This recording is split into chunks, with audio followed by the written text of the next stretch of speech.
Alright, so we'll begin Chapter 2 with a quick definition of what a computer is. It's an electronic device that collects, stores, processes, retrieves data. It's comprised of hardware, software, and rules for the system, use of the total system, and the user. And so, generally speaking, when you're encountering a computer, most often it's your laptop, your desktop, or nowadays the smartphone in your pocket. Hardware is part of a computer, and hardware is the physical part. So anything on the computer that you can touch is generally considered the hardware. So it's made up primarily of input devices, the CPU or the central processing unit, storage devices, and output devices.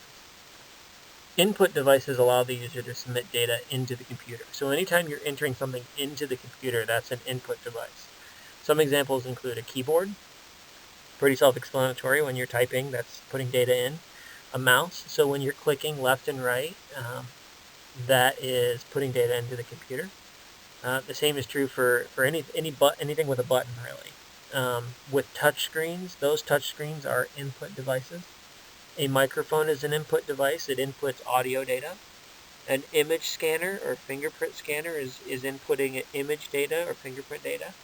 And any camera on your computer is inputting visual data into the system. Those are all examples of input devices, and they're all hardware. The next piece of hardware we're going to talk about is the CPU, or the Central Processing Unit.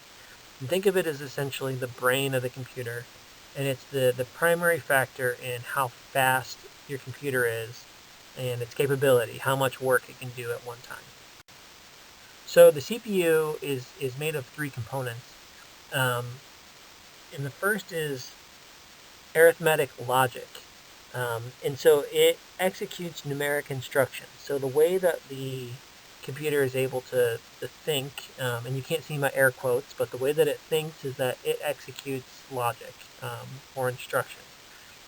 It also has memory in the form of ROM and RAM. And so there's read-only memory, which is always there. And there's random access memory, which is for temporary storage. The control unit manages instructions to other parts of the computer. So another type of hardware is a storage device. So it's secondary storage that retains data after the computer is turned off. So when you save all of your files, that's a storage device. It can be in a separate medium, separate from the computer, or it can be within the computer. Some examples include hard disk drives, USB flash drives. Any disk that you put in or out of the computer is a storage device. And then there's also cloud drives, which we'll talk about more when we talk about the internet, but you can use the cloud for storage as well. All right, so another type of hardware on the computer is an output device. And so this is when the computer makes something possible for you to view or hear. Some examples include your monitor screen. So if you can see a visual representation on your monitor, then that's an output device. The same is true for if it's projecting on the wall. If it prints off something on a piece of paper, then that's output. And then audio speakers, if it's playing a sound back to you, then that's an output device. Then really quickly, we'll talk about peripheral hardware, which is essentially anything that you hook into your computer. So if you take something and you connect it to your computer, oftentimes via a USB cord, then that's peripheral hardware. Some examples include monitors, keyboards, a mouse, any secondary storage device, memory sticks, etc. So just think anything that you plug into your computer that's not part of the computer itself is peripheral hardware. So really quickly, the types of computers we're going to talk about today are supercomputers, mainframe computers, mini computers, and then also personal computers, laptops, tablets. And then I would also throw in smartphones in addition, probably in the same category as personal computers. So supercomputers, the largest, most expensive, most operating power, most storage. These are the biggest computers. They perform billions of instructions every second, and they're generally found in government or academic settings. A mainframe computer is also a very big computer. It's capable of processing several million instructions per second. Generally speaking, these are used to support multiple organizational functions. And for our purposes, we'll talk about large hospitals very often, but large hospitals or hospital systems will often have mainframe computers as sort of the foundational IT support structure. For the sake of keeping it simple for you, think of mini computers as mainframe computers but scaled down. Right, and a personal computer is what you probably interact with on a daily basis. It used to be known as a microcomputer. Um, it's designed for individual use or family use if multiple people share a computer. It can be used by itself or connected to other devices. Um, and now often used to refer to smaller laptop and tablet computers as well. And like I said, I would probably throw the smartphone in here too. A lot of times we don't even realize that the smartphone is a hybrid device, which is what we'll talk about next.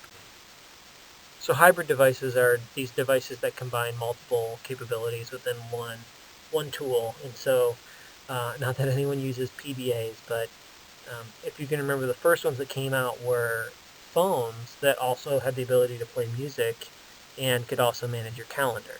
And a classic example was BlackBerry. The iPhone came out and really changed a lot of that. And now there are so many smartphones available, whether it's the iPhone, Android, or Windows Phone, um, or any other smartphone that you can think of. But it essentially combines the functionality of a phone, a music player, and because they have an operating system that you can write software to, it can essentially do anything that you could design an app for. So networks, when you hear the word network, I want you to think of computers connected together. And so it's a combination of hardware and software that allows multiple devices to communicate information between each other. And so generally speaking in this class, what you really need to just know about is that there are a couple different kinds. There are local areas, so LAN, which is limited geographically to a smaller area, and then there are wide area networks, which are farther reaching. Um, we also need to talk about thin client technology, which is essentially where your computer, instead of downloading software on your computer directly, you access a server, and with minimal hardware requirements on your laptop, um, the server does most of the work, and you access the application via that server. And so if any of you have familiarity with using Citrix, or um, almost always when you're using an electronic health record in your hospital system, you are using thin client technology, and your laptop or desktop at your unit that you're using is accessing a thin client um, version of your electronic health record application. So many of you will probably ask me to recommend a computer for you because you think that I'm technical, or at least more technical than you are. And so at first I have to admit that I'm not uh, exceedingly technical, but I have enough operational knowledge to be able to work as an informaticist. That being said, the answer to the computer question, what type of computer should I buy? It really depends on what you need. So here's a bulleted list of things you should consider. I would try to do some research, ask friends that are more technical, um, get advice from a professional who's not a salesperson, and don't spend more money than you need to. So if you don't need to play games or edit music or make videos or anything that requires a lot of processing power and storage and a high definition screen, then don't pay money for those things. So just try to think of what you need the computer to do, and then buy a computer that can do those things and doesn't have all the functionality to do things um, like photo editing or things that require more memory that you don't need. So when you think of ergonomics or human factors, I want you to think of interactions between people and their environment. And in this case, we're talking about interactions between people and computers.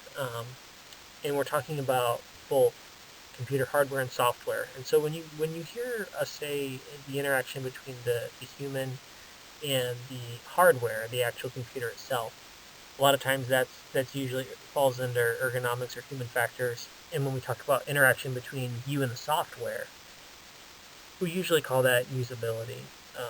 but we'll revisit those definitions again later on in the semester. So ideally, the optimal environment will make you productive and will reduce your fatigue and discomfort. And so the classic example in informatics is if you have a computer on wheels or a rolling workstation that has a laptop or tower PC loaded into it, that tool should allow you to go from room to room with less effort than a tool that's designed poorly. And so many of you may be satisfied with your workstations on wheels because they're designed very well. They're lightweight, they have lots of battery life, you can roll them in and out of your rooms easily. And others may have different experiences in terms of it dying all the time, or being clunky or dirty and needing cleaning, etc. And so that falls also under the ergonomics bucket because it's a heavy tool that you're lunking around and it has the potential to cause or prevent injury. And so this is a risk management consideration because if you have tools that are causing your employees to get injured, it becomes a risk that you want to consider and plan around. So software is the large category of things we want to talk about in a computer. So we already talked about hardware, but with software, it's instructions directing the work of the computer. And oftentimes we refer to software as programs or applications. And so software are the things in the computer that you can't really touch. It's not the monitor or the mouse or the keyboard. It's the actual operating systems or applications that you're using when you use a computer. And so some overall categories for software are operating systems, which manage all computer activities. So some examples are Windows on Microsoft devices. Apple devices have their own separate operating systems. The operating system on your iPhone is iOS. The operating system on your Android phones is called Android. There are application software, which is a piece of software designed to accomplish a particular task. So instead of being the software that essentially runs your computer, it's the software that you use to get work done. So like Word, Excel, Photoshop. Internet browsers also fall under that category. And then there's utility programs. So programs, pieces of software on your computer that help you manage the data on your computer or do administrative tasks on your computer, like installing and uninstalling a program. So this is a section where we talk about different roles that work in computers and informatics. And a really common one that many of you may have already served as or will have the opportunity to is a super user or a clinical liaison. So both have frequent contact with IT staff. Super users, generally speaking, are still providing patient care services. They show interest in IT or the electronic health record, and they have some familiarity with its use and or are comfortable with using computers in general. And so they serve as a resource in their work area, whether or not it's an operating room, a doctor's office, or the floor, or the ED, perhaps. And so these are often the go-to people on the unit when you don't know how to do something in an electronic health record. And whenever they're rolling out new changes, these are often the first people trained. The other role is clinical liaison. And so this is the person who essentially represents the clinician to the IT staff and translates what the clinicians need to the IT staff and vice versa so that you can make your electronic health record better. So some future directions are that technology will become easier to use, smaller and more pervasive. And we're already seeing that, especially with the smartphones, is that we are learning and we are making the hardware and software more and more intuitive as it gets more mature, and it's becoming more pervasive. So almost everybody has a smartphone now and has had some exposure to this technology, even if they don't know how to make the most of the technology that they have. There's an increasing need for persons to support computers and information systems, and that's true across multiple industries, but it's also true in healthcare.